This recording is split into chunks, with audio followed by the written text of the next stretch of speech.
What's up, guys? Devin here. So, I have here my finds from the flea market as well as from a few garage sales. So, I'm going to show you what I found here. I'll start with the biggest thing first. So, I stopped at a garage sale and saw this lamp, and saw that it was cast iron base and old cord, no plug on it, but I noticed the engravatures on the shaft and how detailed it was, and saw that it had like a tint of brass to it. So I started to just clean this a little bit just to see, and it is brass. So that's a solid brass top on there. But just thought it was a really cool piece. If you got this cleaned up, or even painted it, it would look really nice. Put a lampshade on it and put a light on. So that was one of my finds. And then stopped at another garage sale and saw this thing. Now, I've never seen one this large before, so I didn't know what it was at first. Uh, Asked what it was at the garage sale. They suggested that it was a something you would screw to the wall and hang your coat from. I looked at it, picked it up, and had to disagree just because I saw that there was a groove here on this front end, on the inside, like something sets there, and then that the base of it was flat. So you can see that it's been rested on something. So it's been resting like this. And then realized the size, the curve, would be a larger platter or something, and then I thought charger. So it is a large charger holder. Would have been for a big decorative plate.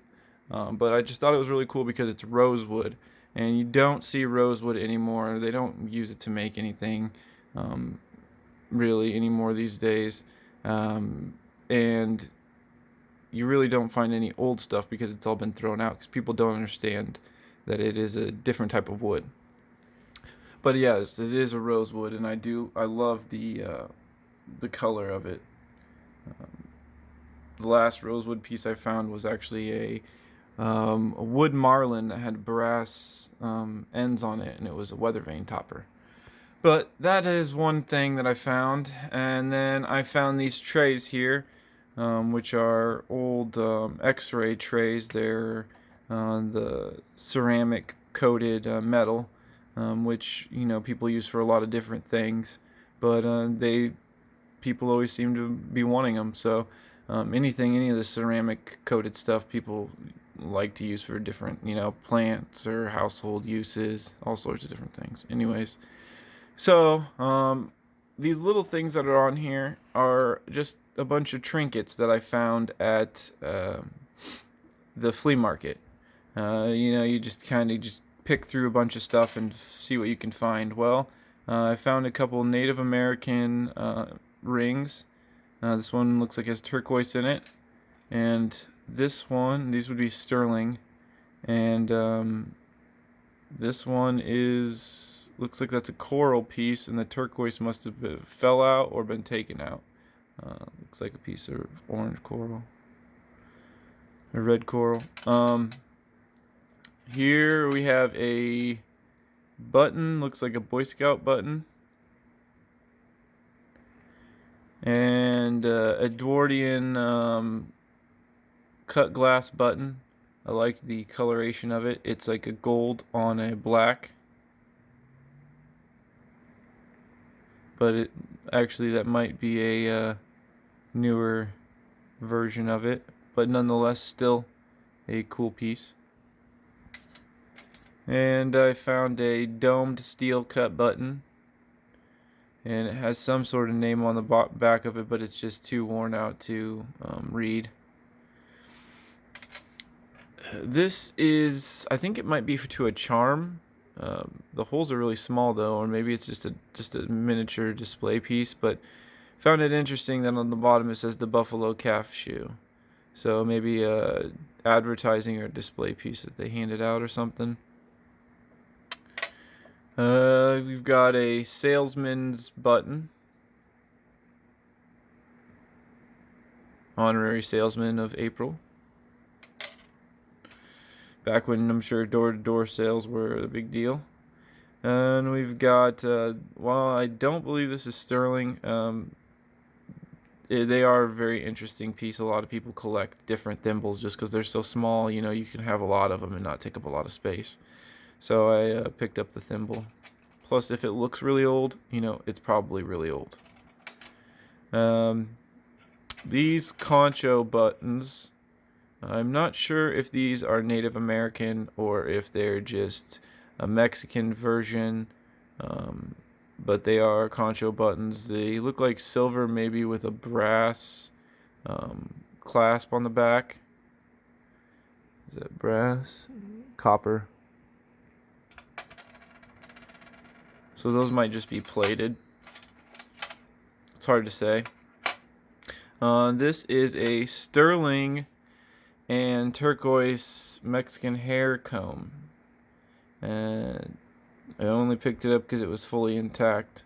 If this was broken, I probably wouldn't have even picked it up. But nonetheless, it's fully intact, and it's sterling and turquoise, so, you know, if there's not a collector, you can always get the value of the silver and the turquoise out of it. Let's see what else we got here. A National Remedy Company New York bottle. Like I said, I pick up really any bottles because they're always like maybe $1. But this one's, you know, really clear aqua, not a lot of wear on it, and it says New York on it, so that's always, you know, it's a good bottle. And here we have a Wells Fargo and Company magnet. You can see the ceramic on the magnet, on the magnetic strip, which usually, you know, tells you that that's fairly old, at least, you know, 30-40 years old. But, you know, Wells Fargo being a large company, there's always collectors of Wells Fargo items. Now, these bullet pencils, I like bullet pencils. I don't know what it is. It's just because they're, you know, they're more unique. But this one does not actually have the pencil inside of it, but it's an all brass casing. And you can tell it's really old, but it's just cool. You know, it's all brass. And then this here is a cross pen. You can see there's a rose here. It's a rose pattern there, which tells me that this is one of the rose gold cross pens. They were 1/20th gold fill. Some of them are gold, but this would be one of the ones that's a gold fill pen. Nonetheless, you know, it's people will melt them down for the gold. And then we have a Ragbri button. I have a ton of buttons. I have not even really went through. I mean, I have thousands of buttons from 1910 to 2000. But I have a lot of Ragbri ones, so I'll throw that in with the rest of the Ragbris. You know, bunch them together. Someone who collects Ragbri stuff will you know, be looking for a set of buttons, I'm sure. Now, these, Woolco was a company that sold a lot of retail stuff, cheaper retail, discount retail stuff. And these would have been, actually, this would have went to a shoe.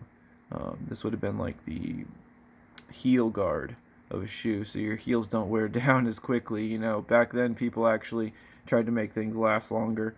So these would have been a definite plus if you were trying to save money on having to get a whole new pair of shoes all the time. Especially if you did a lot of walking, which back then, you know, I'm sure people did a lot more walking than they do now. It's kind of obvious. You just look around, really. But that's another cool thing. So this year-round vacation land supreme, there is a book from the 20s that uses this as in reference, year-round vacation land supreme. So I figured, and this looks like it might be from a powder tin or something, from the top of a powder tin. So I figure this is probably, you know, 20s, 30s, or 40s. But it's a cool piece because you can see the waves in the back. Obviously, Hawaiian dude chilling there, and then you have the the palm trees there, and a shadowy figure up on the top of the ridge there. So it's just a really cool, piece. You just throw it. I have a treasure chest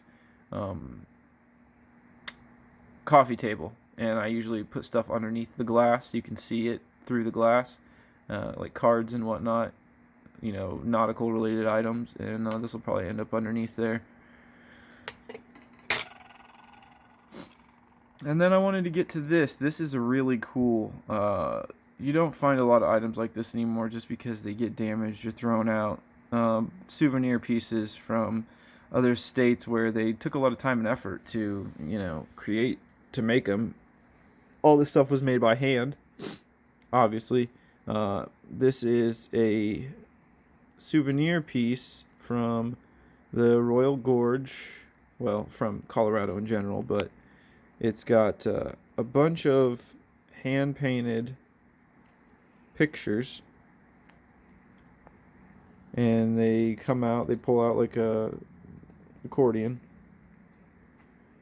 and they're all hand-painted, and then on the back of them they each have where they're, the picture that they're from. But this would be something you could buy, at like the Royal Gorge gift store or something. A gift store at one of the places that you stop in, one of its main attractions. But it's, someone took the time to hand paint it, and it comes in this little book which you can attach to a keychain or whatnot. But lots of people like to, collect miniatures, items such as this. Then you got a couple Union-made buttons. Unions always used to put their stamps on them. Let you know that this would be a, what is that? Lithographers, photographers, international.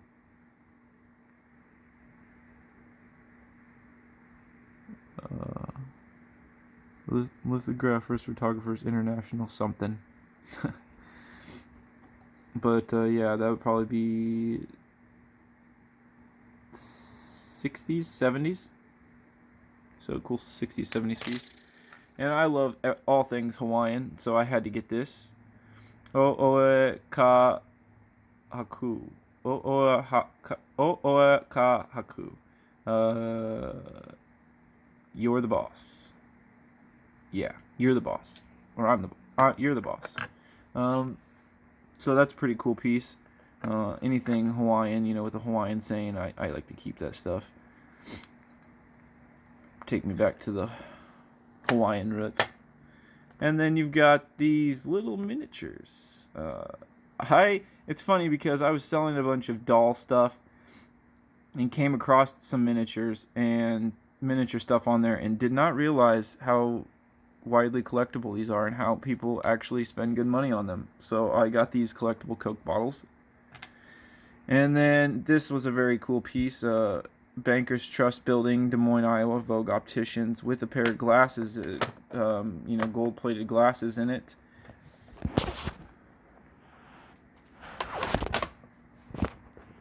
So those are in good condition, so that'll be a good, nice piece to sell. Lots of collectors for glasses. Lots of people rewear them.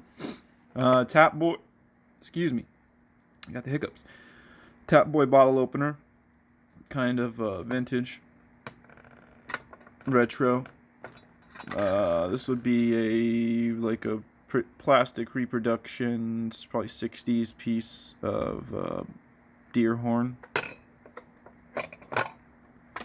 And this would be Civil War era. I've seen a lot of the Civil War era stuff with this pressed in circle on there, and the 3 prongs gives it away. But definitely cool pieces. Lots of people use them for reproductions and reenactments and stuff. They like to have the real thing, And then we've got these 2 bottles. Got a Dr. Hostetter's Stomach Bitters bottle, which I probably wouldn't have picked this up if this was amber. $5, but it is a lot darker amber, way darker than your average bitters bottle. So I picked it up, keep her for myself. And then a Old Rose whiskey bottle. Two Roses whiskey bottle. Or is it Four Roses? Four Roses whiskey bottle. So those are what I found at the flea market and the two garage sales I went to. I think I spent a total of, on all the miniature items, I spent $20. The bottles I spent $30 for both, and the charger and the lamp with the rack, or with the ceramic trays and the forks, I paid $15 for. So all in all, good finds, really cool things. I almost forgot this Bakelite piece. This is probably one of the more bigger deals of the items that I have. It is a antique Bakelite. Would have been a clasp for a cape. So that's pretty cool. Pretty cool find. You don't find a lot of the Bakelite anymore because it's highly, a lot of collectors for it. So those are my finds. Thank you for watching.